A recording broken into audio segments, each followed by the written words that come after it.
Boa tarde aqui a todos presentes, companheiros e companheiras, a imprensa presente. É importante aqui que a gente dê exatamente qual é o objetivo e o caráter dessa discussão que nós estamos fazendo aqui. Eu cheguei há pouco de São Paulo, nós estávamos aí justamente com o companheiro Guimarães, companheiro de Assis, também teve presente na reunião da executiva, e todos nós, o Pimentel, estivemos em Porto Alegre. Eu acho que além da doutora Isabel, doutor Martônio, temos também que o nosso que tem acompanhado de perto isso, que acho que podia também dar a sua palavra, mas o que é importante aqui? Importante aqui é dizer o seguinte: o PT reafirmou ontem em alto e bom som que não existe possibilidade de outro candidato que não seja o Lula. Então a gente nem considera essa questão. Isso daí a executiva se debruçou fortemente sobre isso, foi dito claramente para ele. E o que é importante? O que a gente está fazendo aqui? Esse julgamento, gente, ele foi tão questionado do ponto de vista da sua forma e do ponto de vista internacional, que todos os juristas, as pessoas que se debruçam mais sobre a literatura, estão estarrecidos com a forma como foi encaminhado isso. Então, é um julgamento, quando o presidente Lula disse que não ia acatar naquele momento público, é porque o julgamento ele feriu a todos os princípios do bom direito, digamos assim. Eu não sou advogada, mas eu peguei aqui uma cartinha que saiu aqui sobre a defesa do Lula na Comissão de Direitos Humanos da ONU. Veja bem, representante do ex-presidente Lula em processo na Comissão de Direitos Humanos da ONU, o advogado britânico Geoffrey Robertson fez duras críticas aos procedimentos da justiça brasileira. Olha o que está em jogo. Já na primeira instância, por Sérgio Moro, ele começa questionando desde o Sérgio Moro, mas tem também do Tribunal Regional Federal da 4ª Região. Nessa quarta, que julgou em Porto Alegre, Robertson criticou, por exemplo, a gente nem se toca disso, porque quem não é advogado, como vocês, a gente não tem essa percepção, mas olha como é grave. Ele diz: Robertson criticou, por exemplo, o fato do promotor Maurício Gotardo Gerum se sentar junto e ter conversas particulares com os desembargadores que iam julgar.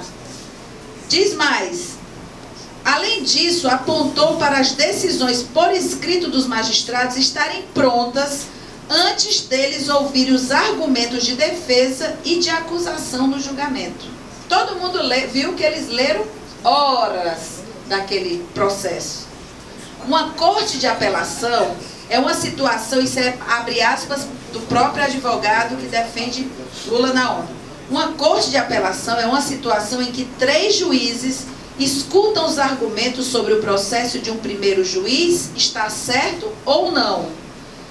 Os juízes hoje falaram 5 horas lendo um script, isso ele dizia no dia do julgamento. Eles tinham a decisão escrita antes de ouvir qualquer argumento, ponderou. Nunca escutaram. Então isso não é uma sessão justa, não é uma consideração apropriada do caso, relatou o jurista britânico. Sobre o comportamento dos envolvidos nos ritos do julgamento, ele também fez observações, abre aspas, estava lá na sala e eu vi o promotor-chefe do caso sentado ao lado do relator. Fez seu almoço ao lado dos juízes e depois ainda teve conversas particulares com eles, afirmou Robertson. Abre aspas, isso é uma postura totalmente parcial. Isso simplesmente não pode acontecer numa corte, disparou o advogado. Sobre o caso em que defende Lula na ONU contra os procedimentos de Sérgio Moro na primeira instância, Robertson comentou que o sistema brasileiro não permite que o responsável pelo julgamento tenha imparcialidade. Abre aspas, aqui no Brasil vocês têm um juiz que investiga o caso de primeira instância, inclusive, define os grampos e as ações de investigação, para depois o mesmo juiz julgar a pessoa no tribunal. Avaliou. abre aspas, isso é considerado inacreditável na Europa, impossível, garantiu. Por isso, tira o direito mais importante de quem está se defendendo, ter um juiz imparcial no seu caso. O juiz Moro, também é palavras dele, atuou com pré-julgamento, pois ele foi o juiz de investigação do Lula, argumentou Robertson. Ele demonizou Lula, palavras dele, contribuiu para filmes e livros que difamaram o ex-presidente e encorajou o público a apoiar sua decisão dele, Moro. Moro jamais poderia se comportar assim num país europeu, definiu. Depois divulgou para a imprensa áudios capturados de forma irregular de Lula com a ex-presidente Dilma Rousseff, embora pediu desculpas, mas imediatamente deveria ter sido retirado do caso. Robertson lembrou do seu trabalho como promotor em ação de direitos humanos contra o general Augusto Pinochet e também citou sua participação em acusações contra o cartel de Medellín para embasar os seus argumentos. Abre aspas. Tenho experiência com casos de corrupção e aqui, nessa sessão, não vi evidências de corrupção. Foi uma experiência triste sobre o sistema judiciário brasileiro, finalizou. Portanto, eu li isso aqui, como eu não sou advogada, eu li isso aqui para que a gente diga que, na verdade, quando a gente diz que a gente não reconhece essa sentença do TRF4, é porque ela quebrou, ela destruiu os ritos processuais que a gente espera de uma boa justiça. E como a gente tem advogados, operadores do direito, ex-juízes, eu digo até muitos juízes, talvez porque não posso se pronunciar, mas ex-juízes que concordam com exatamente que foi aquilo ali foi uma armação premeditada, não é à toa que também com a presença de setores da imprensa que no começo do julgamento já deram o desfecho do julgamento, é que a gente acha que esse é frágil, nós vamos até o limite e principalmente eu finalizo com isso, agradecendo a doutora Isabel, o doutor Martônio, o doutor Rodrigo, para dizer o seguinte, gente, aquela tomada de passaporte do Lula foi de uma afronta constitucional. Lula já tinha avisado para o TRF4 que teria essa palestra convocado pela FAO na Etiópia, pela FAO foi para a África, na Etiópia, porque a FAO convidou ele para falar sobre o combate à fome no mundo. Portanto, o TRF4 estava avisado. Aí vem um juiz completamente despreparado e denunciado, porque vocês sabem que ele foi afastado da Operação Zelotes, aquele mesmo juiz, porque ele acusou o Lula usando um pedido do Ministério Público Federal que depois foi descoberto que nunca existiu, ou seja, um blasfemador.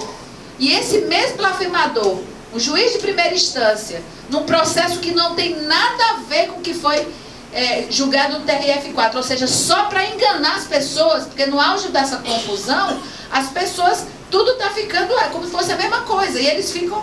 Aí ele pediu a prisão do passaporte do Lula para que o Lula não pudesse ir para passar... A novidade é que o TRF acaba de negar do advogado o pedido de apreensão. Se for nós chegamos. Agora, vocês verem que o próprio TRF4... negou o pedido daquele advogado de ontem para apreender o passaporte. Ou seja, o Lula agora até pode ir. Não sei se... O TRF suspendeu a decisão do juiz.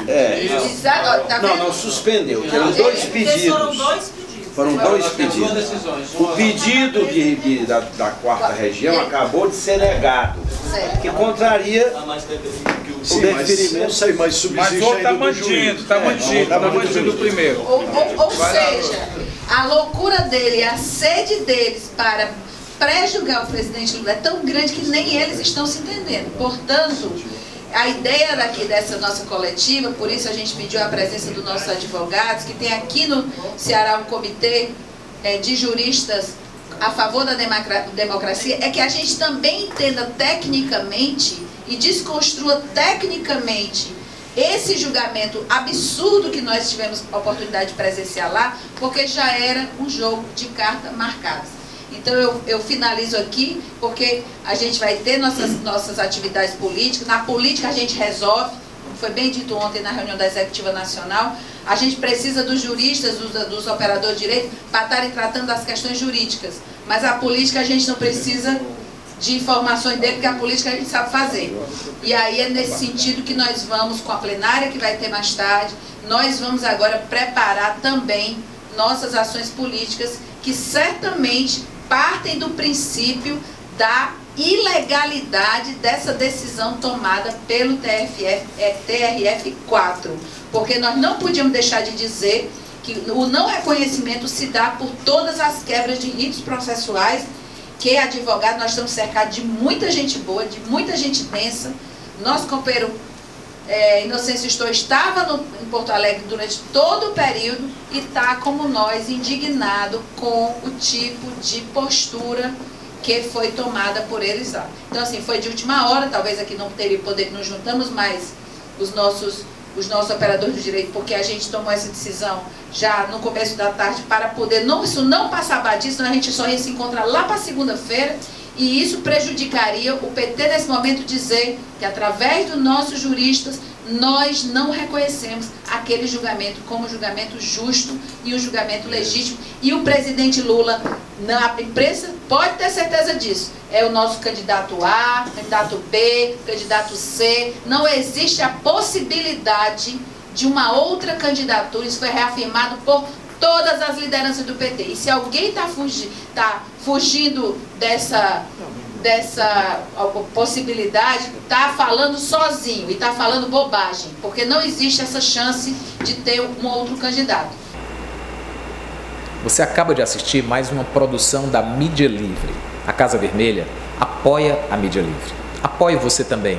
Curta, compartilhe, comente, ajude a democratizar as comunicações no nosso país. Até a próxima.